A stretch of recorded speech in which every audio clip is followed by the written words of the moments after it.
What's up MEPs, and hello to everyone that is new to the channel. And today's topic is going to be about how to stop comparing yourself.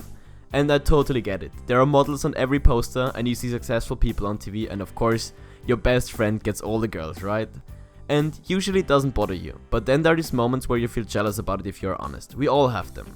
And that is because you're way too used to comparing yourself, and in this video I will show you how to stop doing that. And trust me guys, I've been there as well. And now I can finally explain to you something I wish someone would have told me a lot earlier too. The good news is that you can get rid of that habit to the point where you're really comfortable with who you are, and guess what? The things you're jealous of now will eventually happen to you. And I know what you think guys, this sounds way too amazing to be true, right? But in this video I will help you change your perspective on this topic once and for all. First we take a look at this businessman, and he gets asked if he is rich, and this is actually based on a real story. And he says, "No, I don't feel rich, I would need to earn at least twice as much." So we go on to find someone with exactly that income and repeat the question. And the answer would be again, "No, look at my friends, they're even richer than me, and I think I would need to earn at least twice as much to actually be rich." And believe it or not, they went on with their search to find out that only someone who stopped comparing himself will be happy with what he has. Another short story is actually from my own experience, when I started studying at a well-known university in Vienna, and I used to compare myself with other people back then. But what was my problem here? Well, slower students that struggle in the beginning made me feel really comfortable, and I nearly started to get lazy because I felt so ahead anyway. But on the other hand, I met students who were not only faster than me, but also had better grades and a clear vision for the future, and that stressed me out a lot. And to be honest, both comparisons led nowhere. And the last story to highlight my upcoming point and the solution is about looks, and this is just another classic that affects many people. And as I've told you in another video already, I was skinny all my life until I finally started training at the age of 19. And back then I quickly saw some progress and felt really good about myself and how big I became, and my ego started to grow as well, which was just the next problem. And then I saw there are many people out there that were not only stronger than me but also a bit leaner, and this killed some of my motivation. But dude, thank God I didn't stop there.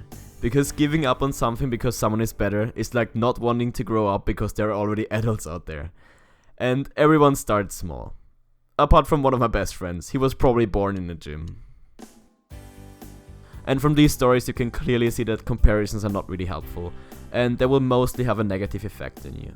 And will you try to be richer, more intelligent, stronger and better looking than everybody else? Does it actually make sense to try that? Obviously not.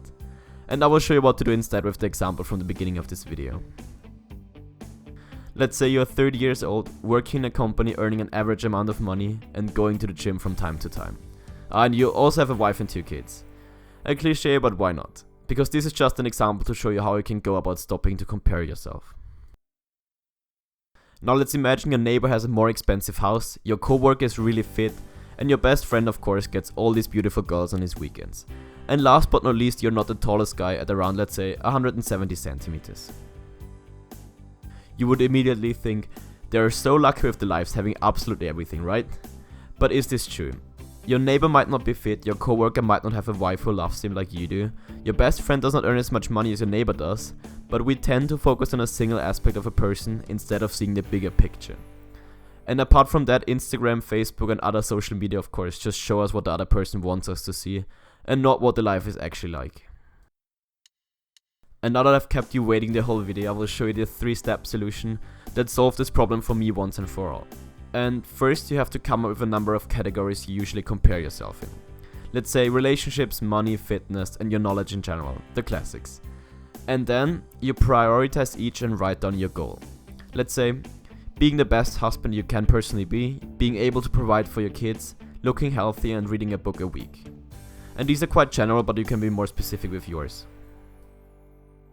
And third, only compare yourself to your goal from now on and nothing else. Because why would you compare yourself with a rich neighbor now, for example? He has completely different priorities, and if you like to invest more of your time into your family rather than your career, that's perfectly fine. But wait guys, we forgot something. What about your height? We assumed you were 170 centimeters tall, and let's say you're not too happy about that when you compare yourself to other people. And no matter what your goal is, you can't make growing your top priority, even if it was the most important thing to you, obviously. So what you can do is accept it, but not only accept it, you can actually make it your trademark. And I've talked about that in more detail in my video on how to get rid of your insecurities. And if you don't mind, others won't too, and if they do, they don't really matter. And we have all seen people proving that being short, missing a leg, or even being blind doesn't hinder you to do amazing things. And if we are completely honest with ourselves, we need some sort of challenges. Because we don't play games on super easy mode either. Because how proud would we feel about that? And guys, when it comes to setting up your priorities, it is important to be realistic. If your relationship and being a good father for your kids, along with earning a decent income, is a number 1 and number 2 for you, and fitness is your third or even last priority, you simply can't achieve the body of your coworker, whose first priority might even be to work out a lot. Instead, you want to focus on what is attainable for you, given your resources and your priorities.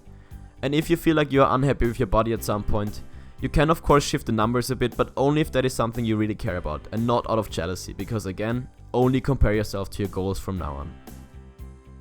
And remember guys, we all have different backgrounds and priorities. And this difference is exactly what makes it impossible to properly compare ourselves in an objective way. And still, if you want, you can use comparisons to motivate yourself and see what's achievable if you make something your top priority. But as soon as you feel like it's negatively affecting you, stop and focus on your goals and the progress you make towards them. And this is the end of this video guys, I hope it helped and you enjoyed it. I would be super curious to know what your top priorities in your life are, and if you want, you can let me and other people know down in the comment section below. That is all from me guys, see you next time.